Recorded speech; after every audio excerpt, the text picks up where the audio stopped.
which is why I was surprised to see that it was critically panned. You see, it turns out that the film's biggest mistake was also supposed to be its main selling point, latching onto the name and popularity of Marble Hornets, but the movie had nothing to do with the show, deviated from the series' established lore, and succeeded only in pissing off the people who knew what Marble Hornets was and alienating anyone who didn't. For this reason, it gets a 5 out of 10 for incorporation. Still, B tier. You know, I like Slender Man, so it's honestly a shame that they never made any more movies about it. Oh wait! But first, a word from our sponsor. In this modern world, it seems like you can't get through a single podcast, article, or YouTube video without someone telling you to get their VPN. So why, with all these options, should you get Surfshark VPN? It's simple. They're paying me, and I really like money. With just one account, you can install and use Surfshark across unlimited devices simultaneously. Can other VPNs do that? I don't know. They haven't paid me to memorize their talking points, but Surfshark has. Wow. Surfshark has over 4,500 servers over more than 140 locations. Is that a lot? Maybe. But what matters is that they paid me to tell you about it, and so I did. Thank you, Surfshark. Surfshark protects your data, keeps you anonymous, and allows you to access content that's not available in your country. Other VPNs? They don't even give me money, so fuck them. Fuck you. Now, since I'm being paid, how do you know I'm not just lying? Because I have integrity? No. Because if I were lying, the Advertising Standards Authority would have shut me down already. And I would know. They've already done it 3 times. Mostly for violence. I'm funny. So go to surfshark.com/TomScarFriends or use code TomScarFriends at checkout to get an extra 4 months on your Surfshark subscription. Other people's codes will do exactly the same thing, but I don't get paid when you use those, so please don't. Thank you. Surfshark VPN. They pay me. You're welcome. Slender Man. Look sweet in fucking slacks. Look, if you were online in the early 2010s, Slender Man was pretty hard to miss. Creepypastas, games, fan films, attempted murder, a Supernatural cameo. Wait, he was in Supernatural? What the hell's a Thin Man?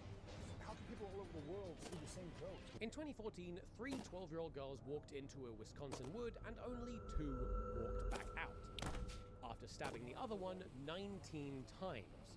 The reason for this? Allegedly, to appease the Slender Man. Once it started, it was just stabby, stab, stab in these woods. I'm not going to get into it more than that because this isn't a true crime channel, but suffice to say, it caused a bit of a moral panic around old Slendy. Also, it really wouldn't surprise me if this is the reason that Slender Man is never mentioned by name in Always Watching. A few years after the attempted murder, the perpetrators would face trial as adults, something that was heavily covered on the news. And it was right around this time that Screen Gems went, okay, hear me out.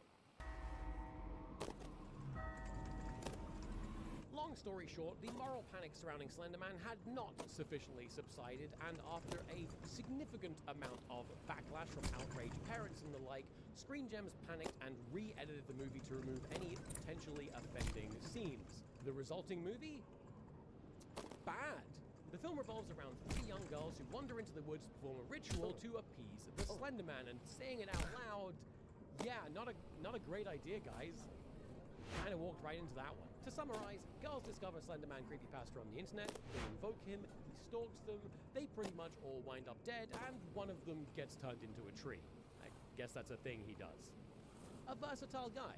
Much like Amityville Karen, we don't get to see much of the good stuff because any remotely gory scene either cuts off early or is removed entirely from the film because of the aforementioned backlash, meaning plot points and sometimes entire characters just disappear from the movie. It's good stuff. Watchable. At one point, they go to a hospital, something you should definitely do when you have slender sickness, and they think they see Slender Man, but it's actually just a tall man. Which also happens in Always Watching. Apparently, we just love this trope in Slender Man movies. Ultimately, the movie just kinda sucks. The teens don't talk like people. The dew grows in the natural habitat. It seems to have a pretty tenuous grasp on how technology gets used, and the most fear the movie ever elicited from me was when there was a sound of an owl that sounded a little too similar to the sound of the alarm on my phone.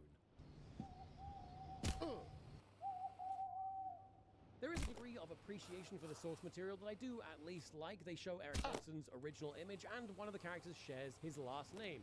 That's kind of neat. Still, 3 out of 10 movie, 3 out of 10 incorporation, D tier. Now, let's move on from Slender Man, shall we?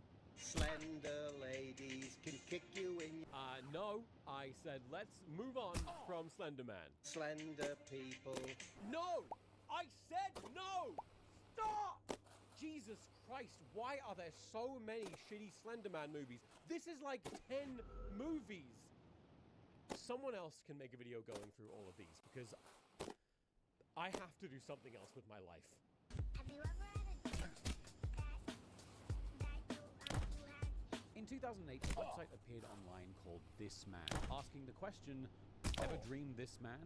You see, a couple years earlier, in 2006, a patient of a New York psychiatrist sketched this wide-mouthed, thick-eyebrowed man who'd been appearing in her dreams. And pretty quickly, this psychiatrist would discover that more and more of their patients had been dreaming of him too. Before long, they'd uncover that people all over the world were also dreaming of this man, prompting the creation of this website to further understand what was happening. The search for the truth rippled through the world, tantalizing and terrifying all those who came across it. Somehow, people all over the world were dreaming of the same man, this familiar but unsettling face that had oozed straight out of the uncanny valley and into our subconsciouses. But who was he? A dream visitor? God? Famed musical theater composer Andrew Lloyd Webber? Yeah, no, none of that was real. There was no psychiatrist, and nobody had been appearing in anybody's dreams. The whole This Man thing was a guerrilla marketing stunt created by sociologist Andrea Nutella with one simple goal: to prove that they could make something go insanely viral. And, yeah, mission accomplished. But who was